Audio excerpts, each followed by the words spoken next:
a lot of people are probably in a similar place where it's, I gotta start. Man, the time I spend scrolling Twitter or Instagram or TikTok, if I put that towards reading or something, then I think that's on a lot of people's minds. So and I hope a lot of people. Obviously, this isn't like some new experience for people to sort of rediscover physical media or dive into some novels or try to connect with experiences in, the real world. Should we start a Studio Sessions book club? I mean, maybe. Biannual book club. Yeah. That could be the move. I mean, we've read together, but then also separately some interesting stuff. Bringing the audience into it, though, that'd be fun. Yeah. It could be a nice little appendix to what we're doing here. Yeah. Get some suggestions too. There's nothing I love more than when people in the comments on, I guess more so on YouTube, but we've had a couple of people reach out through like emails and just, hey, have you heard this or seen this or read this?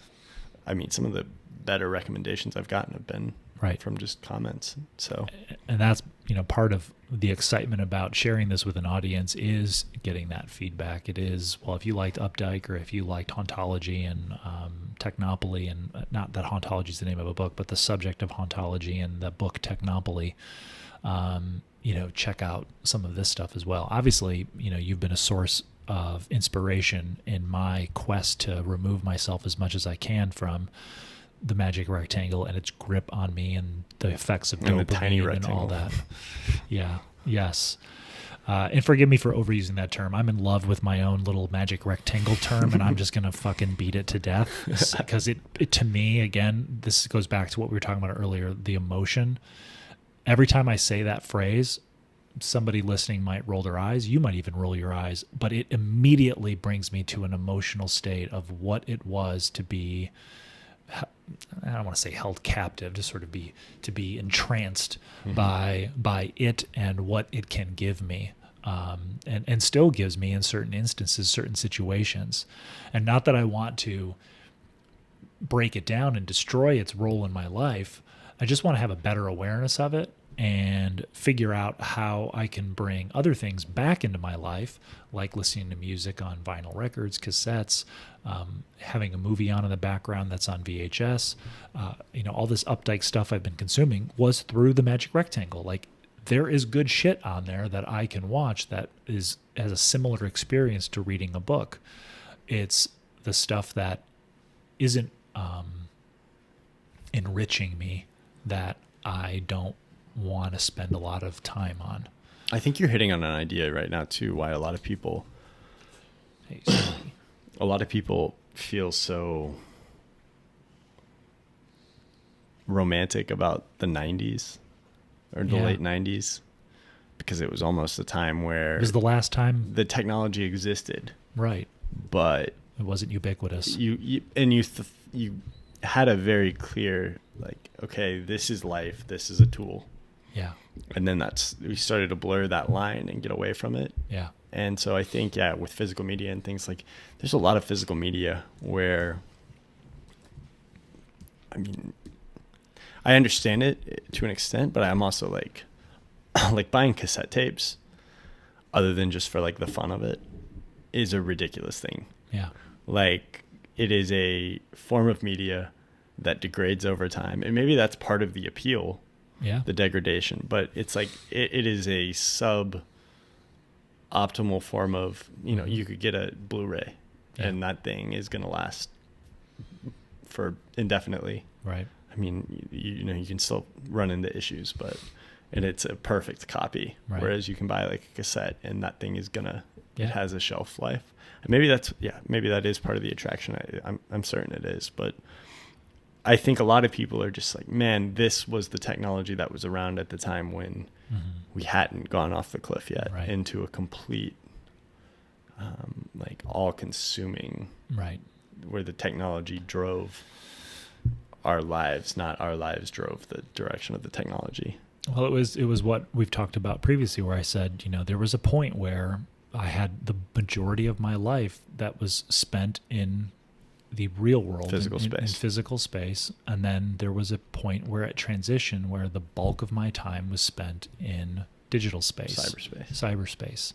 And, you know, you can look at my channel, like there are a lot of symptoms there of me struggling with that, but not knowing that, at least for me, that was the bigger issue. And part of why I've probably gone so hard on going on Facebook Marketplace and grabbing physical media from people selling it, or, you know, driving around Omaha Metro, hitting up thrift stores or whatever, is there's a real enjoyment of being out in the world and meeting people and enjoying third places and connecting with friends and having dinner and, you know, going over coffee, going to the museum, like seeing something real hanging on the wall. While I love crafting things using Final Cut Pro, sitting at my computer, the thought for me of sitting there day after day just staring at this screen is depressing to me. So, you know, trying to break from that, going way too far in one direction and figuring out, okay, well, I'm going to do that this many days a week, or, you know, whatever. I'm just going to, you know, I'm going to get my work done and maintain my adult responsibility and obligations, and I'm going to win the war of art. But part of that is going to be figuring out how to incorporate being out in the real world a little bit more. And I don't really count taking the portable magic rectangle with me to a place in the real world and staring at it there versus at home. I'm in a coffee shop and I'm in the museum, staring at the thing. Taking a virtual tour. And I'm certainly not deluded enough to think that, you know, swearing off using a computer ever again and you know, starting a vintage shop or something and just sitting in the shop all day is the answer either, because that's going to get traditional cash machine. That's going to be difficult as well. Like cash only. Yeah.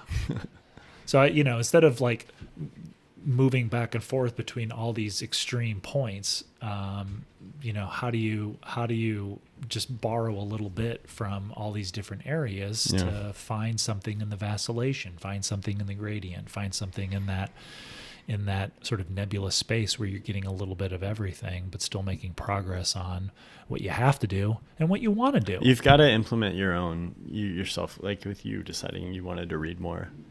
It's just something that has to be done in today's environment. Yeah.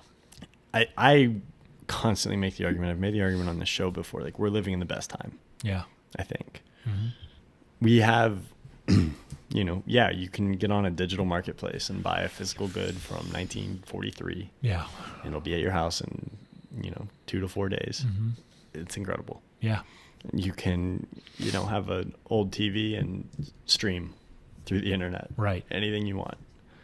Like we live in a really cool hybrid time right now. Yeah.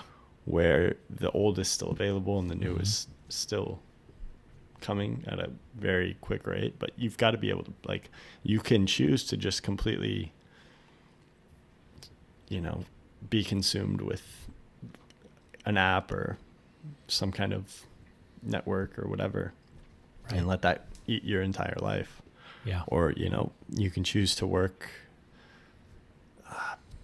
I don't know. Like, I don't want to get into you're choosing this or but yeah, there's a lot of choices that do affect what your day to day looks like. Yeah. And you kind of contended with that a lot over the last couple of years of just being like, I don't want to do this. I want to figure out a different way. Yeah.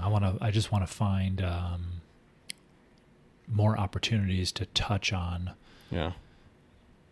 the experiences of my life that have been the most meaningful, whether it's a trip to a national park, it's reading. What did you say in the last? It's Renaissance, not revolution. Yeah, Renaissance, not revolution. Don't blow up your computer. Right, yeah. Don't. know? Yeah, we're not talking about burn the whole thing down and build something entirely new and different. Maybe blow up some of the programs that are, you know, consuming all of your time. Like, yeah, I mean, like there's certain things that I just don't think are that useful. And people spend a lot of money to try to make you feel that they are necessary. Yeah. And I don't think that they are. No. There's a lot of, there's a lot of stuff we consume, whether it's content or whether it's published content or social content, self-published content. Yeah. It's just not like, you don't need it. Yeah. You can choose to jump in, but you got to be careful. Some of it's like, oh, I'm just going to do a little bit of this drug. Like, I'm just going to do, and then it's not meant to be. It's just not good. It had been a golden afternoon, and I remember having the familiar conviction that life was beginning over again with the summer and summer.